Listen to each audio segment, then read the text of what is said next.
Hey, is it ready yet? How much longer do you expect us to wait? Angry voices from the audience echoed throughout the venue. At a seminar event hosted by our company, we were facing our worst crisis, as no one could communicate in Japanese or English. Marie, the CEO's daughter and the event organizer, could only pale in silence at the incomprehensible language barrier. Ah, um. As the tension grew, I took hold of the microphone, and the entire atmosphere shifted. Who exactly are you? I awoke in an uncomfortable airplane seat and glanced out the window to see a dense cluster of buildings below. The structures that had appeared small and flat were gradually taking shape, and enormous buildings began to emerge. The neon lights of a bustling city resist dawn, with Tokyo Tower in the background. As the dawn began to color the scene, I looked down at the flower-shaped origami in my hand and murmured, "I'm home." I'm Alex, 28 years old. I had returned to Japan. 15 years ago, my parents passed away in a car accident. It was a pileup on the freeway. The car my dad was driving was rear-ended and collided with a tanker truck in front of us. The front of the car was damaged beyond recognition. The news that day prominently featured the crash, using the crumpled driver's and passenger's seats to illustrate the impact. My dad and mom, who were sitting up front, didn't survive, but I, then 13 years old, managed to survive in the back seat. We were on our way to visit my sister, who was hospitalized in a large hospital in the city. My sister Lily, 2 years younger than me, was born with a heart condition and had been in and out of the hospital numerous times. That day, I remember Dr. Thompson saying Lily was doing better and would probably be discharged temporarily the following week. While our parents spoke with Dr. Thompson, Lily and I played with origami. On the drive home, the mood was bright, and we talked about celebrating her discharge with cake and what kind of food to prepare. It all happened in an instant. In the aftermath, I was left holding the morning glory flower Lily had folded that day. With both my dad's parents already gone, it was decided that my maternal grandmother would take in me and my sister. But caring for a middle schooler and a sister in and out of the hospital proved overwhelming for her, as she lived alone. In the meantime, I apparently retreated into myself, traumatized by the accident. My memories from that period are hazy. It was Kevin, my uncle, Mom's younger brother, who reached out to me. Uncle Kevin, who traveled frequently for work, was always busy, and I barely knew him. Still, my mother had often spoken of him as a close friend and a brother she was proud of. "Alex, how about coming with me to see the world?" He looked at me standing before my parents' graves, and his expression was resolute. For a man who enjoyed his single life, taking on the responsibility of raising a middle schooler must have been a huge commitment. After that, we truly traveled all over, to country after country. In some places, we stayed a year, while in others, less than 3 months. Uncle Kevin never let me lack for anything financially, but he preferred to leave me to my own devices, not offering much guidance. At first, the emotional shock and the sudden change overwhelmed me, but gradually, I started reaching out to the world around me. Lily remained with my grandmother in Japan, continuing her cycle of hospital visits. First, she lost our parents, and then her brother left for overseas. The loss must have been intense for an 11-year-old. When I returned to Japan once a year, Lily would cling to me with joy.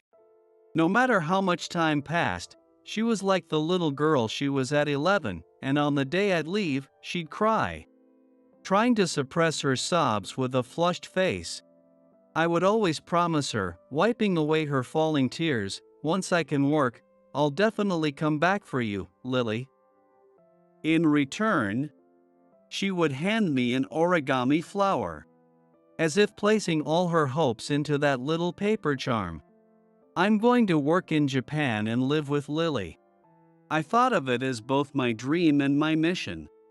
Considering Lily's health, I needed a stable income and a solid foundation for our life together. Following Uncle Kevin's advice to finish my education, I enrolled in an American university and graduated in 4 years. My job search naturally centered on Japan-based companies. Now finally, Lily and I could live together. When I called to tell her the news, her voice was the happiest I'd ever heard. But just as everything seemed to be coming together, a new virus swept across the world, making it nearly impossible to leave America. Days went by in helpless frustration, until the worst happened. Lily is. My grandmother's faint voice over the phone felt distant and surreal. Lily, who had been told it would be a miracle to live until 20, had reached her limit. Her heart simply couldn't go on any longer. I couldn't even attend the funeral, so I wasn't able to say goodbye to the only family I had left. After canceling my job offer in Japan, I ended up staying in America, working here, and even when travel restrictions were lifted, I couldn't bring myself to return to Japan. I still can't accept a world without Lily in it. Then this year, I was assigned to the Japan office, and after 7 long years, I finally returned to Japan. Welcome home, Alex. After finishing some paperwork for my new place, I headed to my grandmother's house in the evening. She seemed smaller than I remembered, more fragile. You'll stay for dinner, right? Ah, but first, you should say hello to everyone, she said, trying to fuss over me as she always did. Her gaze drifted toward the back room. Inside was the family altar, with photos of my parents and a smiling young girl. For a moment, the world seemed to spin. Who is this? The pounding in my ears felt overwhelming. Unable to bear the sudden tightness in my chest, I muttered an excuse and hurried out of the house. Walking through the crowded streets, I struggled to steady my racing heart as night fell completely. The lights in Tokyo were so bright, and the crowd so dense, that it made me wonder how people managed to live in such a packed city. In this sea of faces, it felt like Lily could be somewhere here, too. It was a comforting thought. The sticky June air reminded me of the seasons back home. With a hard seltzer I'd picked up at a convenience store in hand, I wandered aimlessly through the streets. Only in Japan could I get away with something like this. I stopped, finally able to breathe again, and found myself near a narrow alley in the nightlife district. Then, I heard a voice shout, "Let go of me." I looked over and saw a woman being hassled by a man. With a smug grin, the man held tightly to the woman's arm as she raised her voice, trying to break free. Yet, people around only stole glances, avoiding involvement. This wasn't exactly a safe area, so maybe scenes like this were just everyday occurrences here. While I was debating whether to intervene, the man walked past me, leading the woman further down the alley. Then a familiar scent caught my attention, stopping me cold. I knew this scent. Lily. I dashed into the alley where the man and the woman had disappeared. The man, startled by my sudden appearance, went pale as I grabbed him by the collar, my voice full of rage. I yelled at the man like a madman, my eyes surely wild and bloodshot.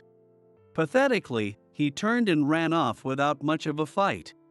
I turned immediately and embraced Lily tightly. "I'm so sorry I was late, Lily. I'm so sorry."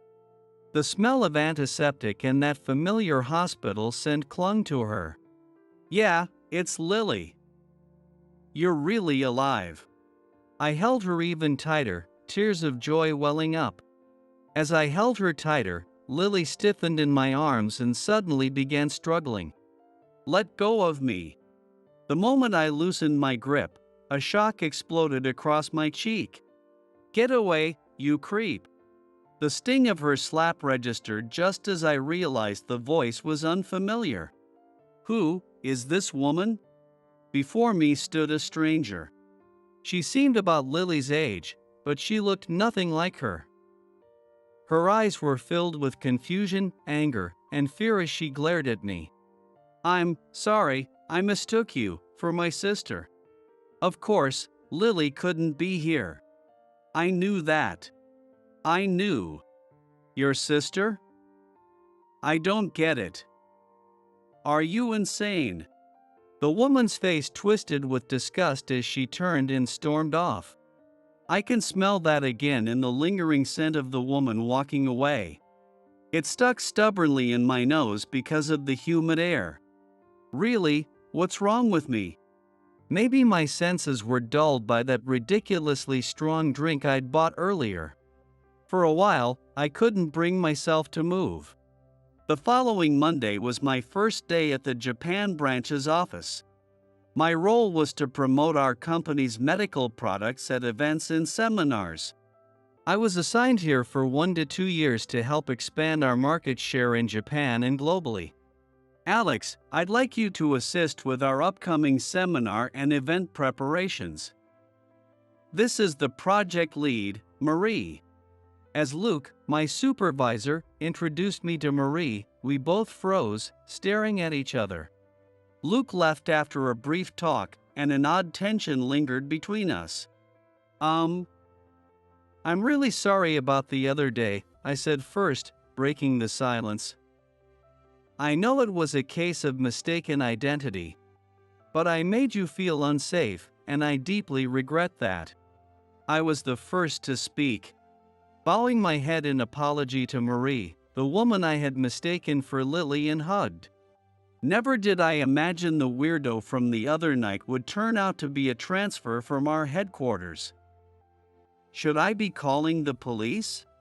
I'm truly sorry. I know this sounds like an excuse, but I just arrived in Japan, was jet-lagged, and admittedly had a bit to drink that night. Even as I said it, I knew how poor an excuse it was. Marie let out a quiet sigh. You can stop apologizing. I could definitely smell the alcohol on you that night. Being drunk isn't an excuse, but whatever your intentions. I did end up being helped out of a bad situation. So I won't be saying anything about it. You are a competent helper from the headquarters. If you perform well on the job, I really don't care about your character. But just keep your distance. She made it clear she didn't trust me, but she truly never brought up the incident again. With her steady eyes, impeccable makeup, and wavy hair, Marie seemed every bit the competent professional and looked nothing like Lily. From that awful first meeting on, I never again caught that strange scent of antiseptic around her. After a few days, I learned from co-workers that she was our branch manager Tom's daughter. Our company wasn't the type to hand out jobs to family members, though. Marie had joined as a regular new hire, passing all the interviews and even facing her father in the final round. Apparently, Tom hadn't known his daughter was interviewing until she stood in front of him. Marie's track record was impressive, and at just 26, she'd already managed several projects. Knowing a woman Lily's age was thriving like this made me proud for her, but it also made my heart ache for my sister, who never had that chance. I found myself seeking connections between Marie and Lily, but I forced the thought out of my head and focused on my work. After about 2 months at the branch, Marie's initial wariness toward me seemed to ease. Today, we had a meeting with the representatives from a partner company for an upcoming seminar. This was my first time meeting the partner team. When I asked Marie about the contact person, she replied, "Don't expect any useful input from them for this event. Let's just get through it and wrap up quickly." Her tone was almost dismissive. I'm surprised at her unexpected remark. Though we'd only worked together for a couple of months, Marie didn't strike me as someone who looked down on others. Puzzled, I walked into the meeting room, and the contact from the partner company greeted me. The moment he spoke, I suddenly understood Marie's tone, and everything made sense. Alex? Is that really you, Alex? This was the first thing he said in response to my greeting. Working in America, I find business etiquette and language are generally more relaxed than in Japan, which initially threw me off when using Japanese business formalities. Well, to be honest, it still does. Even so, I couldn't help but frown when he leaned in close and blurted out his greeting like that. Have we met somewhere before? I asked politely, suppressing a frown, but he just looked at me like I was crazy for not recognizing him. It's me, Brandon from middle school. You remember, right? We were in the same class in 7th grade. And I was the one who stayed friends with you until you dropped out. His smug grin jogged my memory just enough to finally recognize him. Oh, right, Brandon. It's been a while. I never expected to see you here at work. I only have vague memories of middle school, honestly. I got into an accident before the summer break of my first year, then left Japan with my uncle that winter. My time in Japanese middle school was so short that I didn't have any close friends. After I got out of the hospital and went back to school, most people treated me like I was fragile, while a few others seemed almost eager to ask questions about the accident. Brandon was one of those guys. You basically stopped showing up and left without saying goodbye. We thought you might have, well, been so upset after your parents passed that you couldn't handle it. The way he smirked as he spoke suggested it had always been a joke to him. But I never thought you'd end up working at that company. Are you just a temp or something? I mean, you were a middle school dropout, right? So, what's your highest education? Elementary school. Wow, this is a first. I was so baffled by Brandon's smug ignorance that I was momentarily speechless. Anyway, let me take charge here and make sure you don't drag Marie down. Marie, leave him to me. He suddenly turned to Marie, putting on a showy, needless display of bravado. His intentions were painfully obvious, and his lack of professionalism was beyond annoying. When I opened my mouth, ready to move things along. If I may, Marie cut in, her voice calm but firm, our company only hires college graduates. Alex is an employee of our American headquarters. And technically, I'm the one who should be learning from him. I'm sure there's much you could learn from Alex as well. While we do hire only college graduates, I personally don't think academic background defines a person. After all, having a degree doesn't necessarily mean one has integrity. Marie didn't even look at Brandon as she spoke. Before he could stammer a response, I nudged us back on track, noting that we were pressed for time. Marie politely said, "Apologies," and smoothly transitioned us back to the business at hand. Throughout the rest of the meeting, his colleague, Logan, was the one apologizing on Brandon's behalf, while Brandon sat in silent irritation, failing to hide his annoyance. After the meeting, when it was just Marie and me, I spoke up. Marie, thank you for earlier. You didn't need to get involved, though. Won't it make things harder between the companies? I feel bad since I'm the one who ended up complicating things. Technically, this was a joint event, but Marie was the one in charge. Getting into conflicts with a key partner must be a hassle for her. No, please, it wasn't your fault at all, Alex. He's been like that for a while, and I just had enough. Marie smiled slightly, almost sheepishly, with a hint of humor. Maybe I wasn't very mature about it, she added, shrugging playfully. The lightheartedness made me chuckle. Your last line had a real punch to it. I really can't stand people who judge others without knowing them or who put people down just to feel superior. It was a characteristic, straightforward opinion from her. Although, she continued, when I was a kid, I made snap judgments about people too, especially with everything people would say about my dad. I guess it made me a bit rebellious. But someone told me that wasn't the way to be. They said it to me and to the kids who looked down on me. Don't judge someone by just one part of them. Sounds like a wonderful person. Yes, they really were, she replied softly, lowering her gaze, a trace of sadness crossing her features. After that, daily tasks and event preparations continued smoothly, and Brandon didn't say a word. Actually, it would be more accurate to say he didn't do much of anything at all. He only completed the bare minimum of what was assigned to him. As Marie had pointed out, it seemed unlikely we'd get any useful input from him. It was the day of the seminar. The main audience today was foreign medical professionals interested in working in Japanese healthcare. Japan's healthcare system has an excellent global reputation, and many overseas aspire to work as nurses here. We had registrants from various countries, especially from Asia. 1 hour before the event.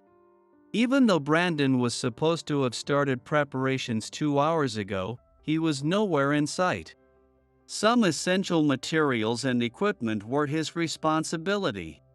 He was in charge of preparing translated documents in multiple languages and recording the seminar in audio for translation playback. This seminar was advertised as open to participants even if they were not fluent in Japanese. In fact, given how challenging medical terminology can be, even for those proficient in English, we highlighted that we'd prepared translation devices tailored to each participant's language. Without these devices, we'd certainly be dealing with complaints from the attendees who registered. I had been calling Brandon repeatedly since earlier, but there was still no answer. His assistant, Logan, had informed us he wouldn't be able to join today due to another event. So Brandon was the only one scheduled to handle our preparations. Since it's a Sunday and the office is closed, contacting Brandon's company is also out of the question. We were hitting dead ends at every turn. With only 30 minutes left, the room was starting to fill with registered participants. The venue was gradually filling up with attendees. 50 people had registered for the day. Though it wasn't a large crowd, this seminar held a vital purpose: collecting data that would aid in the development of electronic medical records in the future. To ensure we could host similar seminars regularly, this one needed to be a success. The time was almost upon us. Seeing Marie's anxious expression, I suggested she start with an introductory greeting and buy us some time while I stepped out to search for solutions.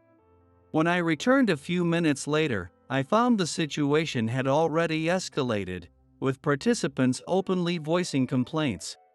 Hey, are we starting or not? How much longer are you going to keep us waiting?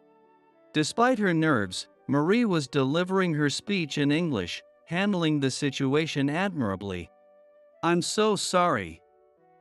Please just give us a little more time, she said apologetically. However, many of the participants were non-English speakers. Noticing Marie's struggle to respond to those approaching her in other languages, I stepped forward and began addressing the audience. My apologies for the delay. We'll be ready shortly, so in the meantime, I'll be happy to take any questions. I made this announcement in English and other languages I could manage. Standing beside me, Marie looked stunned as I spoke in multiple languages, addressing each question and persuading the crowd to give us a bit more time. As we stepped aside, Marie turned to me and said, "Alex, that was amazing. How many languages do you speak?" she asked, her tone a bit excited. Well, I've lived in a few different countries, so including Japanese and English, maybe 6, at least at a conversational level. Definitely not business level, though. Anyway, we still haven't been able to reach Brandon, so what's our next step? Basic conversation was fine, but when it came to medical topics, we still needed Brandon's translation device. Marie sighed, taking out her phone. But something slipped out of her pocket. Marie, you dropped something, is that origami? The item I picked up was a laminated origami flower. Slightly worn around the edges, showing its age. Oh, sorry about that. It's a good luck charm, she replied. It was the flower-shaped origami charm. I couldn't take my eyes off it, and Marie, noticing, gave me a puzzled look. Is something wrong? She asked, a bit curious. Wait. I've got it, she suddenly exclaimed. I'll run to the dollar store next door and grab as much origami paper as they have. She rushed off to the neighboring building. Returning about 10 minutes later, out of breath, Marie began handing out 2 sheets of origami paper to each participant. Alex, could you translate for me as I go over the instructions? She asked. Setting up a camera to project her hands onto the monitor, she began her impromptu origami lesson. We'd like to introduce origami, a traditional Japanese art, which is also used in pediatric wards and rehabilitation settings. With that introduction, the impromptu origami lesson began. Though often thought of as a children's pastime, origami is actually used in medical and caregiving contexts in Japan. By engaging both hands and encouraging mental focus, origami offers simple yet effective rehabilitation exercises that can increase in complexity as skills progress. Including these explanations, the origami session surprisingly captured the participants' interest. As they followed the folding steps, everyone seemed genuinely focused and even enjoying themselves. Midway through, Logan from the partner company arrived with the translation device, allowing us to proceed with the seminar as planned. The seminar finished about 30 minutes behind schedule. On the way out, I felt relieved seeing a female participant smiling as she held up a slightly crooked origami crane with pride. After the attendees had left, the venue was empty and silent. What exactly were you thinking? Marie's clear voice, laced with restrained anger, echoed through the quiet space. Brandon and Logan had arrived midway through the origami session because I'd called Logan myself. Clearly not expecting me to have Logan's contact information, Brandon, his face twisted in frustration, directed his irritation toward Marie. Why did you overrun the rental time by 30 minutes?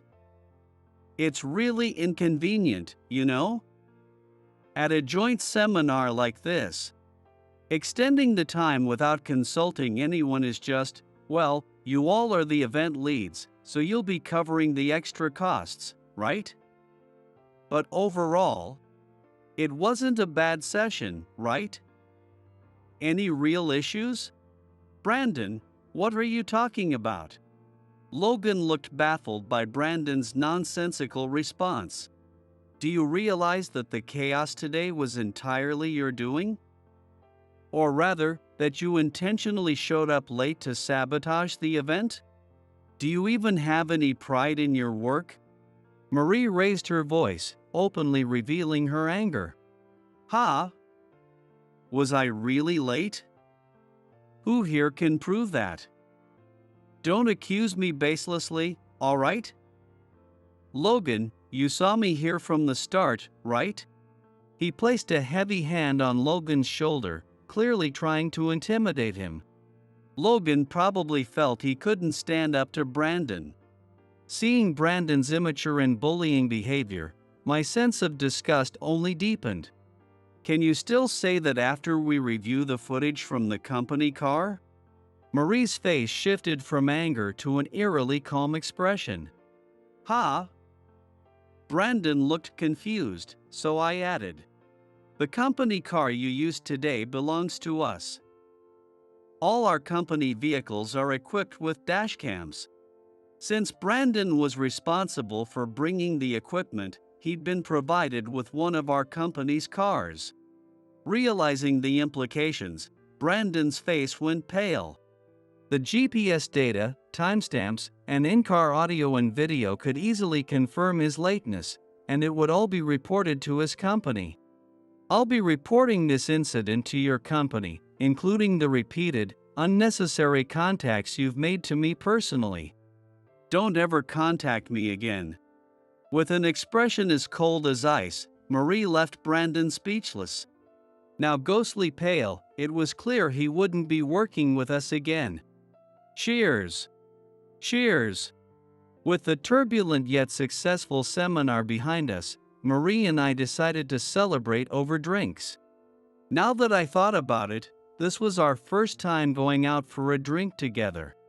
Even though it was September, the air was still thick with humidity, making the night feel warmer than the temperature suggested. The crisp, cold beer helped clear away the muggy feeling. "Why didn't you report Brandon's messages to the company sooner, Marie?" "I wanted to wait until this seminar was over. I was hoping to handle it more diplomatically, but today, I just hit my limit. I'm planning to make sure he never works with us again." She spoke casually as she snacked on some pickles, seemingly unfazed, likely accustomed to receiving unwanted attention. At a glance, she's a striking, beautiful woman. It's no surprise that plenty of men would try to pursue her. Well, I'm glad nothing serious happened. But if anyone ever bothers you like that again, don't hesitate to report it. It's too late once something happens. Marie chuckled. "You're surprisingly protective, Alex. Like a dad or maybe more like a big brother?" Her laughter made me feel a bit self-conscious, like I'd been overdramatic. I had a younger sister. Maybe that's why I get worried around women about her age. "Oh, you had a sister. I think you mentioned that the first time we met? Was that for real?" She remembered our first meeting, and her question brought me back to that day, making me feel a little sheepish. It probably sounded strange, and I'm sorry if it did. But yeah, it was true. I had a younger sister who was the same age as you. 2 years younger than me. You had, what about now? She passed away. I'm so sorry. Marie murmured, a quiet apology, almost instinctive. Anyway, your idea for the impromptu origami lesson was brilliant. It really added a unique touch to the event. And I think it'd be great to incorporate it into future seminars, especially for international audiences. If we could get some occupational therapists or specialists involved, it could become a really engaging activity. I shifted the conversation, trying to lighten the mood. Speaking aloud about Lily being gone had left me feeling slightly shaken. That idea just came to me when I saw my origami charm, Marie said. It really felt like it came to my rescue. She took the charm out of her pocket and looked at it, smiling faintly with a touch of sadness. Remember how I mentioned that someone once told me it's a shame to judge people based on just one part of them? That person. That girl was the one who made this for me. It seems that Marie had a serious illness when she was a child, leading to a long period of hospitalization. After countless surgeries and an extended hospital stay, she now only has to go for regular checkups and can live a fairly normal life. During that hospital stay, she met the girl who gave her the origami charm. While Marie's condition improved, her friend's prognosis remained bleak, with no real hope for a cure. Even after Marie was discharged and started attending middle school, she continued visiting the girl in the hospital regularly. She lost her parents in an accident and was separated from her brother, so she always had this hint of sadness, but whenever I visited, she'd light up, laughing and chatting. She was incredibly sweet and got along with everyone in the ward. They said she might not make it to 20. But she held on, and just before she turned 20, she told me she was finally going to be able to live with her brother overseas. But Marie's voice faltered, her eyes misting with emotion. Lily. My quiet murmur made her look up at me in shock. Lily was my one and only sister. No, you're Lily's brother? We both stared at each other, too stunned to speak. How could it be that the friend in front of me was the one Lily had grown so close to? It felt like fate, but in the most surreal way. I didn't know, Marie said, bowing her head suddenly. I had no idea you were her brother when we first met, and I was rude to you. I didn't even thank you for helping me that day. Thank you. I hurried to reassure her, telling her it was fine and urging her to lift her head. As I looked at her, a thought resurfaced. During her long stay in the hospital, Lily had become quite skilled at origami. I remembered that now. Just wondering, but on the day we met, were you coming from the hospital? Ah, yes, actually. It was a regular checkup day, so I'd just been to the hospital. The faint smell of antiseptic I'd noticed that day hadn't been my imagination. I couldn't remember Lily's voice. Without photos, I probably wouldn't even have a clear image of her face anymore. But that hospital scent, for some reason, had embedded itself in my mind. It had become my memory of her. Lost in these thoughts, I could only mumble to myself, I see, and Marie spoke up. Lily was always saying how proud she was of you, Alex, Marie said gently. She told me that no matter where you were, you'd come back once a year with all kinds of souvenirs and stories. She'd even try to be temporarily discharged from the hospital just to be there when you arrived. I'm really not a brother to be proud of. After our parents died, I could hardly be there for her. Listening to her words only highlighted my regrets as her older brother, the things I hadn't done, the times I hadn't been there. That's not true at all. Lily herself told me. However you may feel, she saw you as her amazing, beloved big brother. She was always talking about how cool you were. Honestly, I thought she was a bit of a brother fanatic. I was a little surprised to see her face as her tone grew passionate. Our eyes met, and she added with a soft smile as if on the verge of tears, but she was right. You really are a wonderful person, Alex. For a moment, I wondered what expression I wore. Her eyes glistened, contrasting with my own dry gaze. The next week, I went about my work as usual. With the seminar over, my assignments with Marie also wrapped up, and we didn't have much reason to interact. On Friday night, I got a message from Marie, with whom I hardly had any conversations this week. Would you like to visit the cemetery with me this weekend? I'd been thinking about this all week. I hadn't truly let Lily go. Maybe it was time to find some closure. Agreeing to her invitation, I left my house on Saturday morning. An hour and a half by train from the city, the area wasn't fully rural but not quite urban either. It's been a long time since I'd been back to my old hometown. Lily rests beside my parents in the family cemetery. It was another 30-minute taxi ride from the station to the cemetery, a large, well-kept green space with clean, organized plots. Every time I'd returned to Japan, I'd visited my parents' grave, but it had been 7 years since my last visit here. I realized what an ungrateful son I'd been. I arrived in front of the grave. For some reason, my feet refused to move any further. The thought that Lily is here. The moment I acknowledged that, my vision wavered. At that moment, a gentle hand rested on my back, soothingly rubbing as if to comfort me. It was Marie. We hadn't exchanged many words on the way here, but I was grateful for the quiet. Taking a deep breath, I finally took the steps to stand directly before the grave. I placed the flowers and put my hands together in prayer. Dad, Mom, I'm home. I greeted my parents. But I couldn't bring myself to speak to Lily. Looking again at the headstone, I saw, along with my parents' names, another name engraved.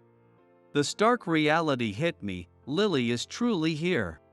Alex, Marie said softly, I've been holding on to something your grandmother gave me as a keepsake, but I think you should have it. I was just staring at the grave, and what she handed me was a phone. An old model that had belonged to Lily for many years. It was charged, so it could be activated. I saw the photos she had taken. Some included Marie, and Lily was smiling brightly with friends her own age, something I'd never seen before. I couldn't help but smile. It struck me then, I had no photos with Lily. I'd always avoided cameras, and now I regretted never capturing those moments together. In a folder titled Big Brother, there were old family photos of Lily and me, likely taken from family albums, along with scenic shots I'd sent her from abroad. Then Marie spoke hesitantly. I felt a bit guilty, but please check the unsent drafts. I opened the mail app, and there was a single draft saved in the outbox. I read in silence, the words sinking deep into me. Alex, when you called to say you'd be coming back to Japan, I was so happy. I told you I was excited, but I don't think we should live together. You'd do too much for me. I don't think I'll live much longer. I don't want you to be sad. I want you to live your life freely.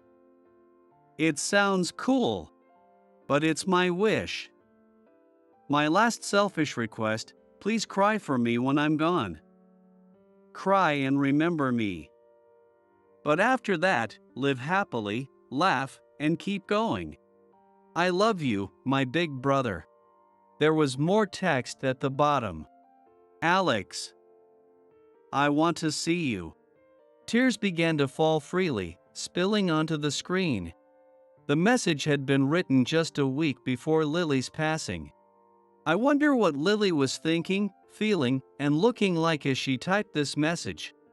How many times had she rewritten those words? Was she crying? Smiling? Hurting? Suffering?